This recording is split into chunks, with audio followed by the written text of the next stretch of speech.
హల్లెలూయా. యేసే మనకు ఆశ్రయం అనే టీవీ కార్యక్రమాన్ని వీక్షిస్తున్న మీ అందరికీ నజరేయుడైన యేసుక్రీస్తు నామమున శుభములు. ఎలా ఉన్నారండి? దేవుడు తన రెక్కల చాటులో మనల్ని భద్రపరిచి మరొక వారాన్ని మనకు అనుగ్రహించిన దేవాది దేవునికి సమస్తమైన మహిమ, ఘనత, ప్రభావం కలుగును గాక. మీరు మాకు తెలియచేసిన విధానాన్ని బట్టి సమస్తమైన ఘనత, మహిమ దేవుడికి కలుగును గాక. ఈ యొక్క వారం కూడా వాక్యాన్ని ధ్యానించుకునే ముందుగా మనం ప్రార్థన చేసుకుందాం. సర్వోన్నతుడా, సర్వాధికారి, పరిశుద్ధాత్మదేవ, యేసయ్య, ఆశ్చర్యకరుడ, ఎవరైతే యొక్క కార్యక్రమాన్ని వీక్షిస్తూ ఉన్నారో, ఎవరైతే సర్వశక్తిమంతుడు ఈ కార్యక్రమాన్ని చూస్తూ ఉన్నారో వారందరినీ ఒక్కసారి జ్ఞాపకం చేసుకోనండి దేవా. ప్రభా, ఎటువంటి డిస్టర్బెన్స్ లేకుండా నీ వెలుగును ప్రకాశింపచేయండి. నీ యొక్క ఆత్మతో నింపండి సర్వోన్నతుడా యేసయ్య. ప్రభా, నా యొక్క మాటలు కాదయ్యా, నీ యొక్క మాటలతో నింపి ప్రభా నీ నామాన్ని ఘనపరచుకోనండి. నువ్వే తోడేండి నడిపించండి. నజరేయుడైన యేసుక్రీస్తు నామం అడిగి వేడుకొంచున్నాం తండ్రి. Amen, amen, amen. ఈ వారం మన యొక్క వాక్య ప్రసంగ అంశంగా గలతీయులకు రాసిన పత్రిక 5వ అధ్యాయము 16, 17 వచనాలు. గలతీయులకు రాసిన పత్రిక 5వ అధ్యాయము 16, 17 వచనాలు. నేను చెప్పినదేమనగా ఆత్మానుసారంగా నడుచుకొనుడి, అప్పుడు మీరు శరీరేచ్ఛను నెరవేర్చరు. శరీరము ఆత్మకును, ఆత్మ శరీరమునకును విరోధంగా అపేక్షించును. ఇది ఒకదానికొకటి వ్యతిరేకంగా ఉన్నవి గనుక మీరేమి చెయ్య నిశ్చయింతురో వాటిని చెయ్యకుందురు. మరొకసారి వాక్యాన్ని చదవాలని ఆశపడుతున్నానండి. గలతీయులకు రాసిన పత్రిక 5వ అధ్యాయము 16, 17 వచనాలు. నేను చెప్పినదేమనగా ఆత్మానుసారంగా నడుచుకొనుడి, అప్పుడు మీరు శరీరేచ్ఛలను నెరవేర్చరు. శరీరము ఆత్మకును, ఆత్మ శరీరమునకును విరోధంగా అపేక్షించును. ఇవి ఒకదానికొకటి వ్యతిరేకంగా ఉన్నవి గనుక మీరేమి చెయ్య నిశ్చయింతురో వాటిని చెయ్యకుందురు.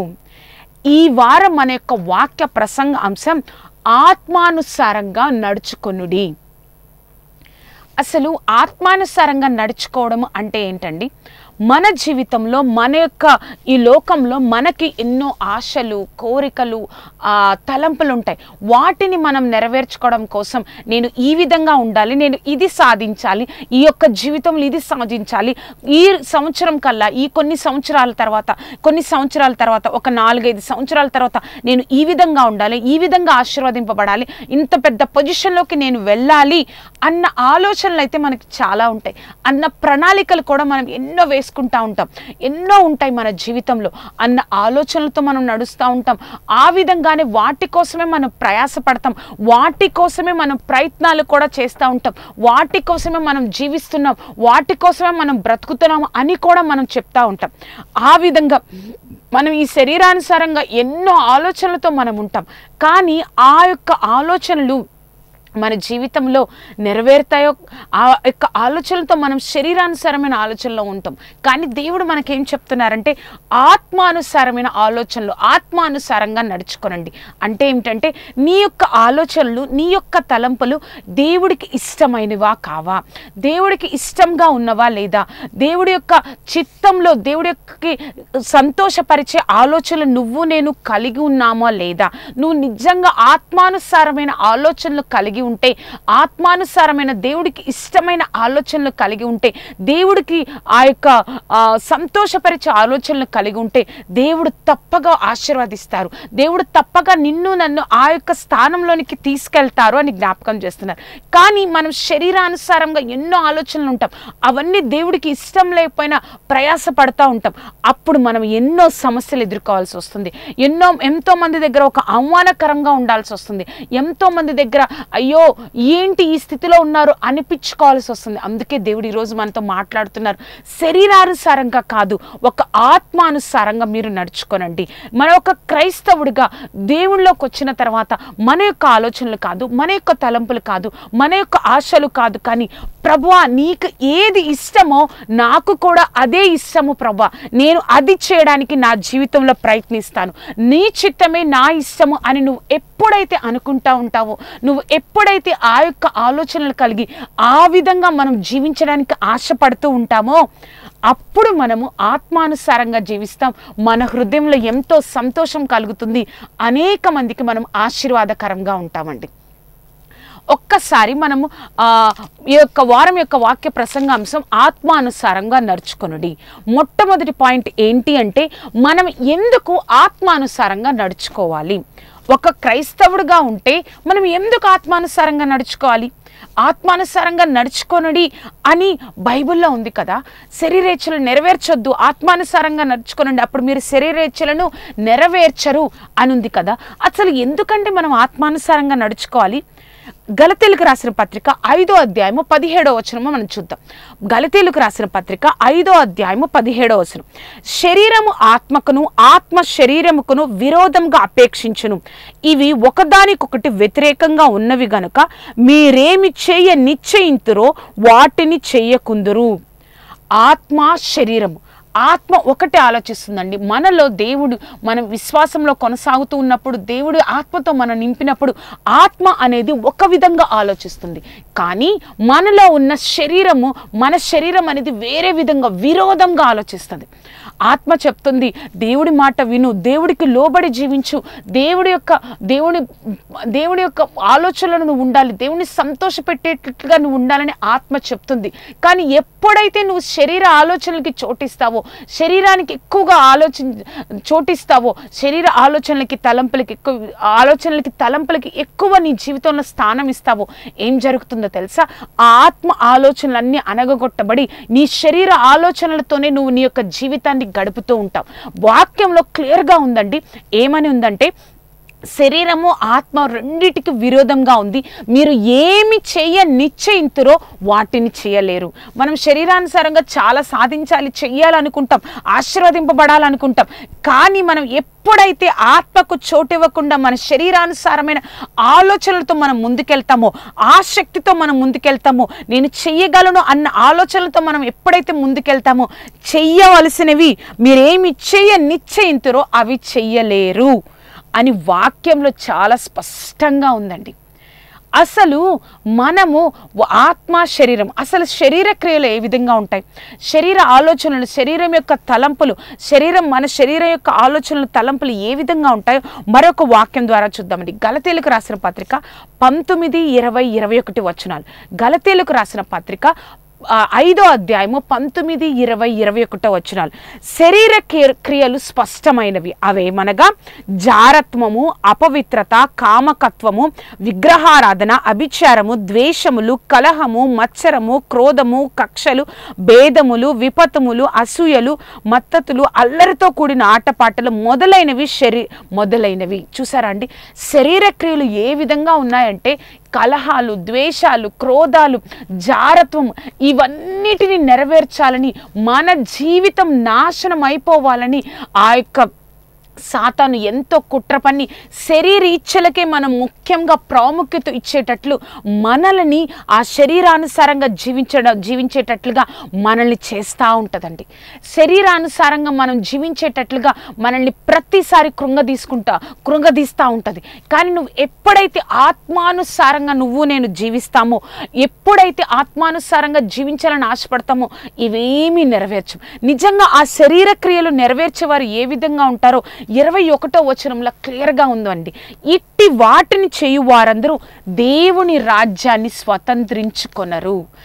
చూసారా అండి, మనం ఇట్టి వాటిని మనం చేస్తే, ఈ విధంగా మనం ఉంటే, ఈ విధంగా ఆ యొక్క జారత్వంలో, ఆ కామకత్వంలో, ఆ వ్యభిచారంలో, అపవిత్రతలో, ఆ కక్షల్లో, ఆ భేదాలలో, ఆ కోపంలో, ఆ అసూయలలో మనం ఈ విధంగానే శరీర ఏచ్ఛలు నెరవేర్చుకుంటూ మన జీవితాలను సంవత్సరాలు గడుపుతూ ఉంటే దేవుని రాజ్యాన్ని మనం స్వతంత్రించుకోలేమంట. ఎంత గొప్ప పనిష్మెంటో కదా అండి, ఎంత గొప్పగా ఆ యొక్క పనిష్మెంట్ ఉందో కదా. దేవుని రాజ్యాన్ని మనం స్వతంత్రించుకోలేమంట. కానీ ఎప్పుడైతే మనం ఆత్మానుసారంగా మనం జీవిస్తామో, ఆత్మ ఫలం ఏమనగా మనం చూద్దామండి. ఆత్మ ఫలం ఏమనగా ప్రేమ, సంతోషం, సమాధానం, దీర్ఘశాంతం, దయాలత్వం, మంచితనం, విశ్వాసం, సాత్వికం, సమాధానం, ఆశా, నిగ్రహం. ఈ విధంగా నువ్వు ఎప్పుడైతే ఆత్మానుసారంగా నువ్వు నడుస్తావో నీలో దేవుడిచ్చే ప్రేమ ఉంటుంది, నీలో దేవుడిచ్చే సమాధానం ఉంటుంది, నీలో దేవుడిచ్చే సంతోషం ఉంటుంది. దేవుడు మాత్రం అనుగ్రహించవలసిన ఆశా, నిగ్రహం, విశ్వాసం, దీర్ఘశాంతం, సాత్వికం, ఇవన్నీ నువ్వు ఆత్మానుసారంగా నేను నడుచుకున్నప్పుడు దేవుడు మనకు అన్ని కూడా అనుగ్రహిస్తాడంటండి. అసలు ఈ లోకంలో మనం ఆత్మానుసారంగా మనం నడుచుకోవడం చాలా చాలా అవసరమా? అసలు ఎందుకు శరీరానుసారంగా నడుచుకుంటే ఇవన్నీ పొందుకోలేమా అండి? ప్రేమను పొందుకోలేమా? సమాధానాన్ని పొందుకోలేమా? విశ్వాసాన్ని పొందుకోలేమా? అసలు మన శక్తితో మనం నిలబడగలమా? మరి ఒక వాక్యాన్ని మనం చూద్దామండి. తెలుగు రాసిన పత్రిక 6వ అధ్యాయము 11, 12, 13 వచనాలు మనం చూసినట్లయితే, ఎఫెసీయులకు రాసిన పత్రిక 6వ అధ్యాయము 12, 13 వచనాలు మనం చూచినట్లయితే, ఏలైనగా మనము పోరాడునది శరీరులతో కాదు, కానీ ప్రధానులతోనూ అధికారులతోనూ ఆ ప్రస్తుత అంధకార సంబంధులకు లోకనాథులతోనూ ఆకాశ మండలమందున్న దురాత్మ సమూహములతోనూ పోరాడుచున్నాము. మన ఇంటిలో దొంగ పడినప్పుడు ఏం చేస్తామంటే, ఏదైనా పోలీస్ స్టేషన్కి వెళ్ళి కంప్లైంట్ ఇస్తాం, లేకపోతే మనమే ఏదో ఒక విధంగా ఆ దొంగని పట్టుకోవాలని ఏదో ప్రణాళికలు వేస్తాం, లేకపోతే పోలీస్ స్టేషన్లో కంప్లైంట్ ఇస్తాం. ఆ విధంగా జరుగుతాం. కానీ మనం పోరాడుతుంది ఎవరితో అండి? ఏ పోలీస్ స్టేషన్లో ఇచ్చి కంప్లైంట్ ఇస్తాం? మనము పోరాడుతుంది అంధకార సంబంధం శక్తులతో పోరాడుతున్నాం. అటువంటి శక్తులతో మనం జయించాలంటే మనం శరీరానుసారంగా మనం జీవించినప్పుడు ఎక్కడ కూడా మన జీవితాల్లో విజయం అనేది పొందలేమండి. ఏ యొక్క తలంపుల ద్వారా, ఏ యొక్క ఆలోచనల ద్వారా మనకు వచ్చే చెడు తలంపులు, దేవుడికి ఇష్టం లేని ఆలోచనలు, దేవుడికి ఇష్టం లేని తలంపులు, దేవుడికి ఇష్టం లేని కోరికలు మనం కలిగి ఉన్నప్పుడు ఎప్పుడు కూడా అటువంటి ఆలోచనలు జయించే శక్తి మనలో ఉండదు. ఎందుకు అంటే మనం పోరాడుతున్నది శరీరాలతో కాదు, మనము పోరాడుతున్నది, ఒకసారి 12వ వచనం మరలా చూద్దామండి. మనము పోరాడుతున్నది ప్రధానులతోనూ అధికారులతోనూ ప్రస్తుత అంధకార సంబంధులకు లోకనాథులతోనూ ఆకాశ మండలమున్న దురాత్మ శక్తులతో మనం పోరాడుతున్నాం. కాబట్టి మన జీవితాలు ఒక ఆశీర్వాదకరంగా మనం ఏదైతే దేవుడు కోరుకుంటున్నాడో ఆలోచనలు మనలో పెడతాడండి. కానీ ఆ యొక్క ఆలోచనని, ఆ పనిని మనం పూనుకున్నప్పుడు ఈ యొక్క లోకానుసారంగా నేను జీవిస్తూ ఉంటే, ఆ లోకానుసారమైన జీవితంలో, ఆ లోకానుసారంగా జీవించే జీవితాల్లో ఏది చేయాలనుకుంటామో అది చేయకుండా ఉంటాం, ఏది పొందుకోవాలనుకుంటామో అది పొందుకోలేం. కానీ నేను ఎప్పుడైతే ఆత్మానుసారంగా మనం జీవిస్తూ ఉంటామో ఆ యొక్క శక్తులతో మనం పోరాడుతాం. కాబట్టి దేవుడిచ్చే ప్రేమ, దేవుడిచ్చే సంతోషం, సమాధానం మనం పొందుకుంటాం. కాబట్టి ఆయన శక్తితో మనం నింపబడతాం. కాబట్టి ఆ యొక్క చేయాల్సిన పనిని మనం చేస్తాం. ఎంతో మందికి ఒక ఆశీర్వాదకరంగా ఉంటామండి. ఇప్పుడు మనం చూసాం కదండి, అసలు నిజంగా మనం ఎందుకు ఆ యొక్క ఆత్మానుసారంగా నడుచుకోవాలో మనం చూసాం. రెండవదిగా ఆత్మానుసారంగా నడిచే వ్యక్తులు ఏ విధంగా ఉంటారో మనం రెండో విషయంలో మనం నేర్చుకుందామండి. నిజంగా ఆత్మానుసారంగా నడుచుకునే వ్యక్తుల్లో ఏదైనా ఆశీర్వాదం ఉంటుందా? ఏదైనా ప్రత్యేకత ఉంటుందా? ఆత్మానుసారంగా నడుచుకునే వ్యక్తుల్లో ఏదైనా ఒక స్పెషాలిటీ ఉంటుందా? ఏదైనా వాళ్ళు ప్రావీణ్యత కలిగి ఉంటారా? ఒక వ్యక్తి గురించి మనం ఈరోజు చూద్దామండి. నిర్గమాకాండము 31వ అధ్యాయము 1 నుంచి 5 వచనాలు. ఈ యొక్క వాక్యాన్ని అందరూ చదవాలని నేను కోరుకుంటున్నానండి. నిర్గమాకాండము 31వ అధ్యాయము 1 నుంచి 5 వచనాలు మనం చూచినట్లయితే, మరియు యెహోవా మోషేతో ఇట్లనెను, చూడుము, నేను యూదా గోత్రంలో నుండి హూరు మనవడును ఊరు కుమారుడైన బెజలేలు అను పేరు గల వారిని పిలిచితిని. విచిత్రమైన పనులను కల్పించుటకును, బంగారముతోనూ వెండితోనూ ఇత్తడితోనూ పనిచేయుటకు, పొదుగుటకై రత్న రక్తములు సానబెట్టుటకును కర్రను కోసి చెక్కుటకును సమస్త విధములైన పనులు చేయుటకును జ్ఞాన విద్యా వివేకములు సమస్తమైన పనులు నేర్పును వానికి కలుగునట్లు వానిని నేను దేవుని ఆత్మపూరునిగా చేసి ఉన్నాను. ఇక్కడ దేవుడు అక్కడ నిర్గమాకాండము 31వ అధ్యాయంలో ప్రత్యక్ష గుడారం కోసం ఒక వ్యక్తిని దేవుడు మోషేకు పరిచయం చేస్తున్నారండి. అప్పటి వరకు యూదాలో ఆ యొక్క గోత్రాల్లో ప్రజలు చాలా మంది ఉన్నారు, కానీ యూదా గోత్రంలో ఒక వ్యక్తిని నేను ఎన్నుకున్నాను. ఆ వ్యక్తి యొక్క స్పెషాలిటీ ఏంటంటే దేవుణ్ణి ఆత్మానుసారంగా నడుచుకునే వ్యక్తి. దేవుడు ఆత్మానుసారంగా నడుచుకునే వ్యక్తి. ఆ వ్యక్తిలో ఇంకొక స్పెషాలిటీ ఏంటో తెలుసా? ఆత్మానుసారంగా నడుచుకుంటున్నాడు కాబట్టి ఒక వ్యక్తి ఏదైనా ఒక పనిలో ప్రావీణ్యత కలిగి ఉంటారు, ఒక పనిలో ఒక స్పెషలిస్ట్ అయి ఉంటాడండి. కానీ ఈ యొక్క బెజిలేలు యొక్క ప్రత్యేకత ఏంటో తెలుసా? వెండిని, బంగారాన్ని, ఇత్తడిని, ఆ యొక్క రత్నాల్ని పని చేయడంలో ఆయన ఒక స్పెషలిస్ట్ అంట. అటువంటి గొప్ప ఆత్మానుసారంగా జీవించే వారి జీవితంలో దేవుడు ప్రతి దానిలో ఒక స్పెషల్గా ఉంచుతాడండి. చూడండి, బెజిలేలు యొక్క జీవితమే ఒక గొప్ప ఉదాహరణ అండి. నువ్వు ఆత్మానుసారంగా నడుచుకుంటున్నావా? అప్పటి వరకు బెజిలేలు గురించి ఎక్కడా కూడా రాయబడలేదు. కానీ 31వ అధ్యాయం నుంచి 37వ అధ్యాయం, నిర్గమాకాండం 31వ అధ్యాయం నుంచి 37వ అధ్యాయం వరకు బెజిలేలు మాత్రమే ఆ యొక్క ప్రత్యక్ష గుడారాన్ని నిర్మించడానికి అర్హుడని దేవుడు ఏ విధంగా మాట్లాడారో ఆ విధంగా పని చేసి పూర్తి చేశారని 37వ అధ్యాయంలో మనం చూడగలం. చూసారా అండి, ఒక ఆత్మానుసారంగా నడుచుకున్న బెజిలేలు జీవితంలో దేవుడు ఎంతగా ప్రావీణ్యత కలిగించారు. ఒక విషయంలోనే కాదండి, వెండితో, బంగారంతో, ఆ యొక్క ఇత్తడితో, రత్నాలతో, చెక్కలతో చేయగలిగిన ప్రావీణ్యం కలిగిన వ్యక్తి అని అప్పటి వరకు ఆత్మానుసారంగా నడుచుకుంటూ అవన్నీ నేర్చుకున్నాడు. ఎవరండి? బెజిలేలు నేర్చుకున్నాడు. కానీ తర్వాత ఎప్పుడైతే ఆత్మానుసారంగా నడుచుకుంటున్నాడో లోకానికి తెలిసేటట్లు అక్కడున్న ప్రజలందరికీ బెజిలేలు యొక్క గొప్పతనం, ఏదో స్పెషాలిటీ ఉంది తినలో, ఏదో ఒక గొప్పగా నడుచుకుంటున్నాడు కాబట్టి, ఒక గొప్ప వ్యక్తిగా ఉన్నాడు కాబట్టి ఏదో ఒక స్పెషాలిటీ ఉంది అని దేవుడే అతన్ని ఎన్నిక చేసుకొని, మోషే చెప్పలేదండి, మోషే రికమెండ్ చేయలేదు ఆ యొక్క పేరుని, దేవుడే మోషేకు చెప్పారండి. మనం నిర్గమాకాండం 31వ అధ్యాయం 1వ వచనం చూసినట్లయితే, చూడుము నేను యూదా గోత్రంలో వానిని పిలిచి తిని, నేను అతన్ని పిలిచాను, అతను ఆత్మానుసారంగా నడుచుకుంటున్నాడు. ఒక్క విషయంలో తను ఆ యొక్క స్పెషల్గా లేదు, ఒక్క విషయంలో ప్రావీణ్యత కలిగి లేడు, అనేకమైన విషయాల్లో ప్రావీణ్యత కలిగి ఉన్నాడు. చూసారండి, నువ్వు నేను ఆత్మానుసారంగా ఈ లోకంలో నడుచుకుంటే ఇంత గొప్ప ఆశీర్వాదాన్ని కలిగి ఉంటాం.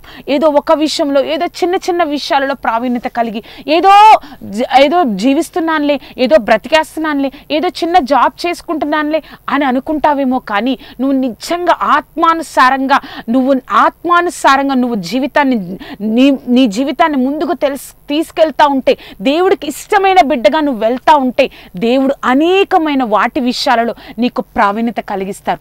అనేకమైన వాటి మెందు నీకు నిపుణత కలిగించి అనేకమైన రాజుల ఎదుట, అధికారుల ఎదుట నిన్ను నిలబెడతాడండి. అంత గొప్ప ఆశీర్వాదం ఉందండి ఆత్మానుసారమైన జీవితాన్ని జీవిస్తున్నప్పుడు. బెజిలేలు గురించి ఎవరికీ తెలియదు. అసలు మోషే ఆ యొక్క గోత్రంలో ఉన్నాడని తెలిసేమో, కానీ బెజిలేలు యొక్క పేరు ఎవరు, తనకు ఆ యొక్క తల్లిదండ్రులు ఎవరు, తనకు తండ్రి ఎవరికి తెలియపోవచ్చు. దేవుడే ప్రత్యక్ష గుడారం కోసం ప్రత్యేకంగా బెజిలేలుని ఎన్నుకున్నాడు, పిలిచాడు అండి. ఎంత గొప్ప ఆశీర్వాదం కదా! ఆత్మానుసారంగా నువ్వు నేను జీవించినట్లయితే దేవుడు ఈ లోకంలో మనల్ని కూడా అంత గొప్పగా నిలబెట్టగల గొప్ప సర్వశక్తిమంతుడు. మన యొక్క వాక్య ప్రసంగం ఏమిటి అంటే, ఆత్మానుసారంగా నడుచుకొనడి. మనం ఎందుకు ఆత్మానుసారంగా నడుచుకోవాలో మనం చూసాం. శరీరేచ్ఛలు నెరవేర్చుతూ ఉంటే మనం చేయగలిగినది చేయలేమని. తర్వాత ఆత్మానుసారంగా నడుచుకునే వారి యొక్క జీవితాల్లో దేవుడు ఎంత గొప్ప ఆశీర్వాదాలను, ఎంత నైపుణ్యతను కలిగి జీవించేటట్లుగా ఒక గొప్ప ఆ రాజుల ఎదుట, ప్రధానుల ఎదుట నిలబడే గొప్ప ఆశీర్వాదాన్ని ఇస్తారని మనం చూసాం. మూడవదిగా మనం చూసినట్లయితే, ఆత్మానుసారంగా నడుచుకున్నటయే ఒక క్రైస్తవునికి ఆధారము. ఆత్మానుసారంగా నడుచుకునుటగే ఒక క్రైస్తవునికి ఆధారము. అవునండి, మనం ఎంత ప్రయాసపడినా, ఈ లోకంలో ఎంతగా జీవించినా, మనం ఆత్మానుసారంగా నడుచుకోకపోతే దేవుడిచ్చే ఆశీర్వాదాలను మనం ఎంతగానో కోల్పోతామండి, ఎంతగానో కోల్పోతాం. మనం ఒక క్రైస్తవుడిగా, ఒక విశ్వాసంలో ఆయన యందు నమ్మిక ఉంచి మనం ముందుకు వెళ్తున్నప్పుడు మన యొక్క ఆలోచనల మీద, మన యొక్క తలంపుల మీద సాతాను యొక్క దాడి అనేది తప్పక ఉంటుందండి. మన యొక్క తలంపుల మీద, మన యొక్క ఆశల మీద, మన యొక్క కోరికల మీద సాతాను యొక్క దాడి ఉంటుంది. ఆ దాడిని, ఆ యొక్క కుట్రను మనం ఎదుర్కోవాలంటే ఆత్మానుసారంగా మనం నడుచుకోకపోతే, ఆత్మానుసారంగా మన జీవితాలను మనం ముందుకు తీసుకెళ్ళకపోతే, ఆత్మానుసారంగా మన జీవితంలో మనం జీవించకపోతే అది సాతాను పెట్టే కుట్ర, అది సాతాను పెట్టే ఆలోచన, అది సాతాను పెట్టే కోరిక, అది సాతాను పెట్టే తలంపు అని మనం గ్రహించలేని స్థితిలో, సమస్తము ఎంతగానో నష్టపోయిన స్థితిలో నువ్వు నేను జీవించాల్సి వస్తుందండి. కాబట్టి మనం ఏం చేయాలో తెలుసా?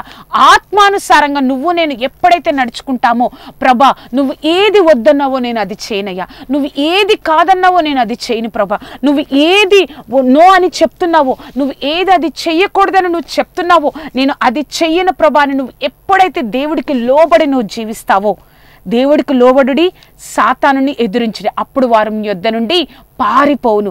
ఎప్పుడైతే దేవుడికి లోబడి జీవిస్తావో, ఆయన యొక్క అధికారంలోనికి నీ జీవితాన్ని పూర్తిగా సమర్పించుకుంటావో, నీ ఇష్టమే నా ఇష్టమయ్యా, నీ యొక్క ఆలోచనే నా యొక్క ఆలోచన అయ్యా అని నువ్వు ఎప్పుడైతే ఉంటావో, దేవుడి ఆత్మానుసారంగా నువ్వు నడుచుకుంటా ఉన్నప్పుడు అదే అండి నీ యొక్క ఆశీర్వాదానికి ఒక దారి అనేది.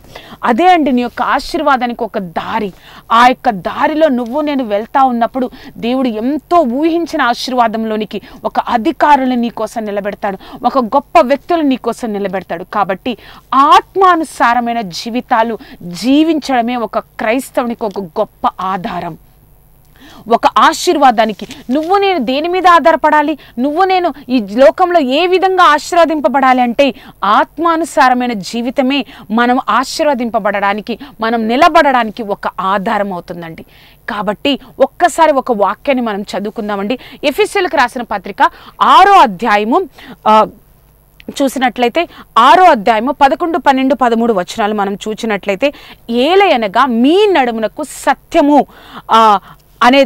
అనే దట్టిని కట్టుకునడి, పాదములకు సమాధాన సువార్త వలె సిద్ధ మనసు చేసుకునడి, విశ్వాసం అనే డాలును, రక్షణ అనే శిరస్త్రానము, వాక్యం అనే ఆత్మ ఖడ్గమును. మనం ఏ విధంగా ఈ లోకంలో ఉండాలో, ఎలా ఉండాలో, ఎంత సెక్యూర్డ్గా మనం ఉండాలో, ఎంత గొప్ప కవచాన్ని, మనం సర్వాంగ కవచాన్ని ధరించుకోవాలో ఎఫెసీయులకు రాసిన పత్రిక 6వ అధ్యాయంలో ఉంది కదండి. అటువంటి ప్రొటెక్షన్లు, అటువంటి విధంగా నువ్వు నేను ఉన్నప్పుడు ఏం జరుగుతుందో తెలుసా?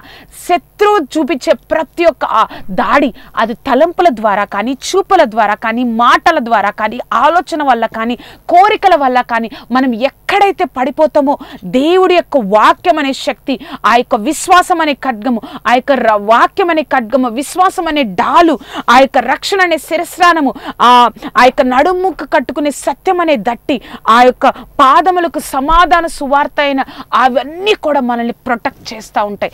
ఇది సాతాను పెట్టే కుట్ర, నువ్వు దానిలో నుంచి బయటపడాలి అని దేవుడు ప్రతిసారి మనల్ని హెచ్చరిస్తూ, ఆ యొక్క ఊబిలో మనం పూర్తిగా కూరుకుపోక ముందే దేవుడు నిన్ను నన్ను బయటకు తీసుకొస్తూ, ఇంకా ఇంకా ఇంకా ఆత్మానుసారంగా నువ్వు నేను నడుస్తూ ఉన్నప్పుడు దేవుడు మనల్ని నిలబెడుతూ ఉంటాడండి. ప్రతిసారి మనల్ని ఆయన మెల్లని స్వరంతో, దైవజనుల వాక్యంతో, మన యొక్క ప్రార్థన ద్వారా, ఆ వాక్యంతో, మాటలతో నిన్ను నన్ను ఆత్మానుసారంగా ఇంకా ఇంకా దేవుడు ముందుకు తీసుకెళ్తూ ఉంటాడు.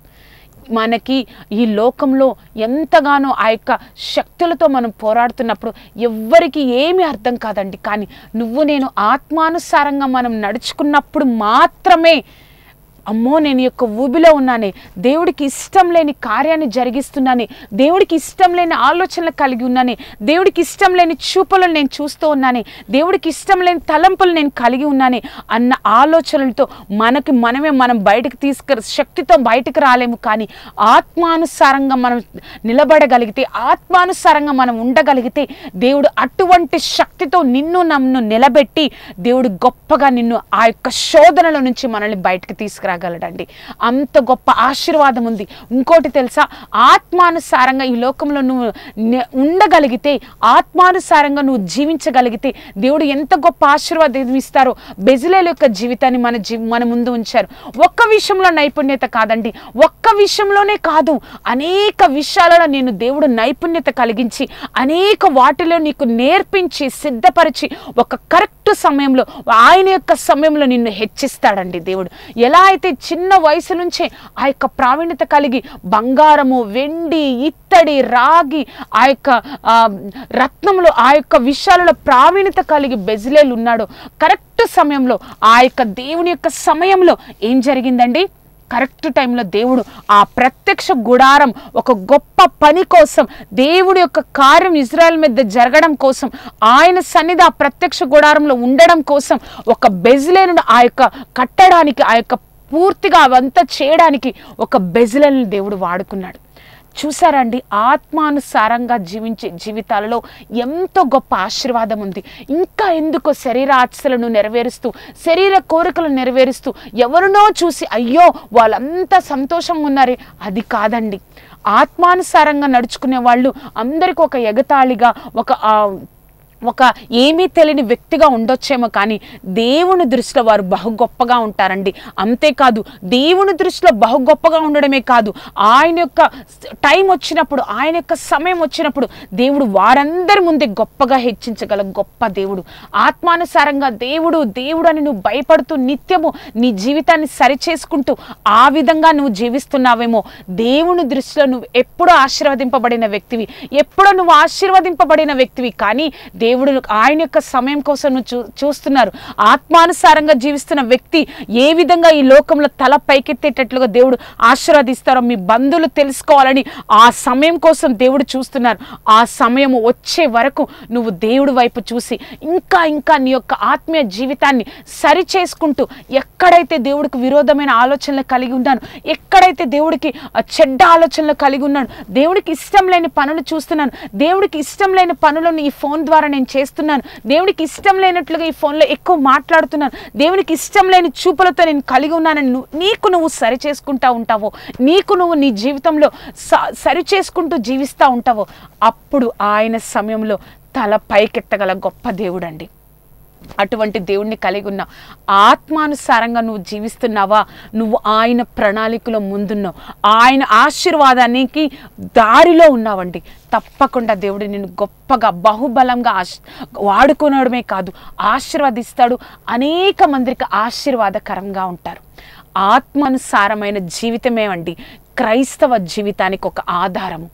అటువంటి శరీర ఏచ్ఛలను నెరవేర్చకుండా నిన్ను నువ్వు అయ్యో పక్కన వాళ్ళు ఏం చేస్తున్నారు, వీళ్ళు ఇలా ఉన్నారే, ఇలా లోకానుసారంగా ఉన్నారే, ఈ లోకానుసారంగా అమ్మాయిల వైపు, లోకానుసారంగా అబ్బాయిల వైపు తిరుగుతున్నారే, అది కాదండి మన యొక్క క్రైస్తవ జీవితం.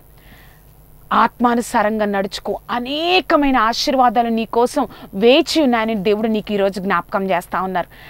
ఆత్మానుసారమైన జీవితమే ఒక క్రైస్తవునికి ఆధారం. ప్రార్థన చేసుకుందామా అండి. సర్వోన్నతుడా, సర్వాధికారి, పరిశుద్ధాత్మదేవ యేసయ్య, ఈ గొప్ప తండ్రి గొప్ప విషయాన్ని మా అందరితో పంచుకున్న దేవా నీకు కోట్లాది కృతజ్ఞతలయ్యా.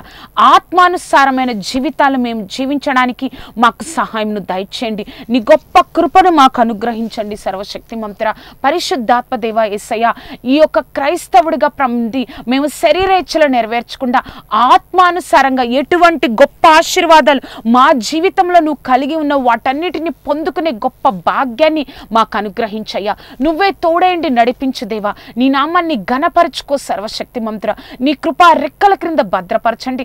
ఎవరైతే ప్రభా తీర్మానం తీసుకుంటున్నారో ప్రభా మేము ఆత్మానుసారంగా జీవించాలయ్యా, ఆత్మానుసారంగా నేను ఉంటాను ప్రభా, నీ వైపే నేను చూస్తాను, శరీరేచ్ఛలను నేను నెరవేర్చను అని ఎవరైతే తీర్మానం చేసుకుంటున్నారో ప్రభా, కొనసాగించడం మా శక్తి వల్ల కాదయ్యా, కొనసాగించడం మా శక్తి వల్ల కాదు ప్రభా, యేసయ్య నీ వలన మాత్రమే అవుతుంది ప్రభా. ఒక్కసారి జ్ఞాపకం చేసుకొని నీ గొప్ప కృపను అనుగ్రహించి నిలబెట్టండి అయ్యా. ప్రతి ఒక్క జీవితాన్ని ఇంకా ఇంకా నీలో అంటగట్టబడి ప్రభా ఆ శక్తితో, నీ శక్తితో మేము నింపబడి మేము ఈ యొక్క లోకంలో ఉన్నంత వరకు ఆత్మానుసారమైన జీవితాలు జీవించడానికి ప్రయాసపడడానికి ప్రభా అనేకమైన ప్రభా మందికి ఆశీర్వాదకరంగా ఉండడానికి మాకు సహాయం దయచేయండి. నాతో మాట్లాడిన విధానాన్ని బట్టి వందనాలు. ఆత్మానుసారమైన జీవితాలు జీవించడానికి మేము ప్రయాసపడే గొప్ప ఆత్మీయ స్థితిని మా కుటుంబాలకి మాకు అందరికి అనుగ్రహించగలరని నజరేయుడైన యేసుక్రీస్తు నామమున అడిగి వేడుకొంచున్నాము తండ్రి.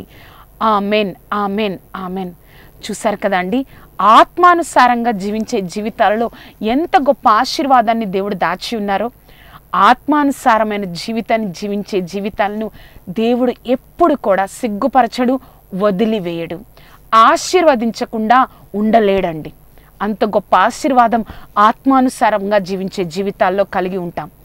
దేవుడి యొక్క వాక్యం ద్వారా మీ అందరితో మాట్లాడినట్లయితే ఈ యొక్క కార్యక్రమాన్ని మీ యొక్క స్నేహితులకు, బంధువులకు పరిచయం చేయండి. ఈ యొక్క కార్యక్రమాన్ని మీ యొక్క స్నేహితులకు, బంధువులకు పరిచయం చేసి ఈ యొక్క పరిచర్యలో మీరు పాలు పొందండి. ఆత్మానుసారంగా జీవించే జీవితాల కోసం మనం ప్రతి నిత్యం ప్రయాసపడడానికి అటువంటి ఆత్మీయ స్థితిని మనకు, నాకు, మన కుటుంబంలో ఉన్న ప్రతి ఒక్కరికి దేవుడు అనుగ్రహించును గాక, దేవుడు దీవించును గాక. ఆమేన్, ఆమేన్, ఆమేన్.